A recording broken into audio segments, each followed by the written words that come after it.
ကိုရိုင်းမွေးထားတဲ့သားနှစ်ယောက်ကိုထားခဲ့ကောင်ခင်ပွန်းရဲ့သားသမီးတွေနဲ့ပြပြပပပြပခရီးထွက်နေတဲ့ပိုးကြဖြစ်ခင်ပရိသတ်များအားလုံးပဲမင်္ဂလာပါရှင်ဆိုရှယ်မီဒီယာထက်မှတင်မကပဲမြန်မာပြည်သူတွေကြားမှာပါစံပြမိခင်တအူးဖြစ်ချီကျူးခံနေရတဲ့သူကတော့အားလုံးရဲ့အချစ်တော်မင်းသမီးကျော်ပိုးကြဖြစ်ခင်မှာဒီဇင်ဘာလအကြောင်းပေးရဲ့အားလည်းရဲ့မှာပရိသတ်တွေအထူးစိတ်ဝင်စားသွားစေတဲ့တဲ့ရင်ကတော့ပိုးကြဖြစ်ခင်ကသူမကိုယ်တိုင်မွေးထားတဲ့သားလေးနှစ်ယောက်ကိုအိမ်မှာထားခဲ့ပြီးတော့ခင်မွန်းဖြစ်သူရဲ့အရင်အိမ်ထောင်ကပါလာတဲ့သားသမီးတွေနဲ့အတူပြည်ပခရီးထွက်ခွာသွားတဲ့ကိစ္စပဲဖြစ်ပါတယ်။အားလုံးသိကြတဲ့အတိုင်းပဲပိုးကြဖြူကင်ကအနုပညာလောကမှာအောင်မြင်မှုတွေရရှိနေစဉ်မှာပဲမန္တလေးမြို့ကရွှေတထေးကြီး PK ထွန်းခေါ်အကိုထွန်းနဲ့လက်ထပ်ပြီးတော့အိမ်ထောင်ပြုခဲ့တာပါ။အစုံပိုင်းမှာတော့တခုလက်တထေးကြီးကိုယူတာချမ်းသာခြင်းလို့လားဆိုတဲ့ဝေဖန်မှုတွေမိတွေဆိုတော့လင်ပါသားသမီးတွေကိုဘယ်လိုဆက်ဆံမလဲဆိုတဲ့တန်နေရောက်တွေကိုသူမကအတော်လေးခံခဲ့ရပါတယ်။ဒါပေမဲ့ပိုးကြဖြူကင်ကတော့အဲ့ဒီဝေဖန်မှုတွေကိုစကားတခေါမှပြန်မပြောပဲသူမရဲ့မေတ္တာတရားတစ်ခုတည်းနဲ့အဖြေပေးခဲ့ပါတယ်။အခုဒီဇင်ဘာလအကြောင်းပေးရမှာတော့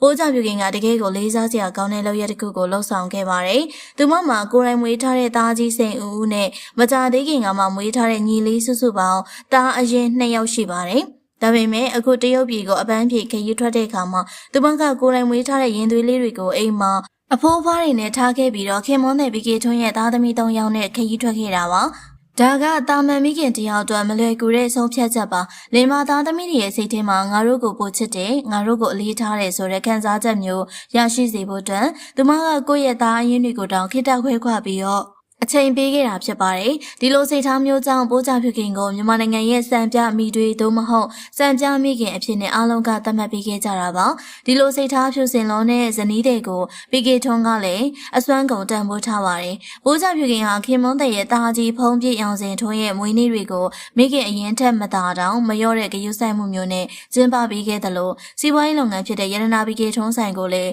ကိုရိုင်းဦးစီးပြီးတော့ကူညီပေးနေတာပါ။ဒါကြောင့်လေ PK ထွန်းကသူမကိုချစ်သက်လက်ဆောင်ဖြစ်နေပြင်ဦးလင်ကတိန်းတောင်းချီတန်းနဲ့ခြံကြီးကိုပေးရခဲ့တာပဲဖြစ်ပါတယ်။မကြသေးခင်ကမှပိုးကြဖြူခင်ကသူမကိုဝင်33ပတ်ရှိစဉ်မှာခင်မွန်းတဲ့ကဖတ်မအိတ်တော်လို့ဆိုပြီးတော့ချစ်စနိုးနဲ့စာနာပြောခဲ့တဲ့တဲ့ရင်ကလည်းသူတို့ဇနီးမောင်နှံကြားကနှက်ဆိုင်တဲ့အချစ်တွေကိုပေါ်လင်းစေပါတယ်။တကယ်တော့ PK ထွန်းဟာဇနီးတဲ့ပေါ်တင်မကပဲသူမရဲ့စိတ်ထားပေါ်မှာအလေးအမြတ်ထားသူဖြစ်ပါတယ်။ပရိသတ်ကြီးတို့ရေမြန်မာပြည်ရဲ့လူမှုရေးလောကမှာမိတွေနဲ့လင်ပါသားသမီးဆိုတော့အမြဲတမ်းအစင်မပြေမှုတွေနဲ့ရှင်တွဲနေတတ်ပါတယ်။ဒါပေမဲ့ပိုးကြဖြူခင်ကတော့အဲ့ဒီအယူဆတွေကိုရိုက်ချိုးပစ်လိုက်ပါတယ်။ကိုယ်တိုင်မွေးထားတဲ့သားတွေကိုအိမ်မှာထားပြီးခင်မွန်းတဲ့ဘက်ကသားသမီးတွေကိုပြည်ပခရီးခေါ်ပေးသွားတယ်ဆိုတာကတကယ်ကိုကြီးမြတ်တဲ့ပြီးဆက်မှုပါ။ဒါကြောင့်လေသူမကကဘာပေါ်မှာအချစ်ခံရဆုံးနဲ့အိမ်တော်ရေးကန်အကောင်းဆုံးအမျိုးသမီးတူဖြစ်နေတာပါ။ကဲပရိသတ်ကြီးတို့ရောကိုယ့်ရဲ့သားအရင်တွေထက်တောင်ခင်မွန်းတဲ့ရဲ့သားသမီးတွေကိုပို့ပြီးတော့ဂရုစိုက်ပြနေတယ်။ပိုးကြဖြူခင်ရဲ့ဒီလိုမွန်မြတ်တဲ့စိတ်ထားပေါ်မှာဘယ်လိုထင်ကြပါသလဲ။ပိုးကြဖြူခင်ကိုရောစံပြမိခင်တယောက်အဖြစ်နဲ့သတ်မှတ်လို့ရပြီလား။မိမိတို့ရဲ့ထင်မြင်ချက်လေးတွေကိုမှတ်ချက်မှာဝင်ရောက်ဆွေးနွေးပေးပါအောင်ရှင်။ကြည့်ရှုပေးတဲ့အတွက်အားလုံးကိုကျေးဇူးတင်ပါတယ်ရှင်။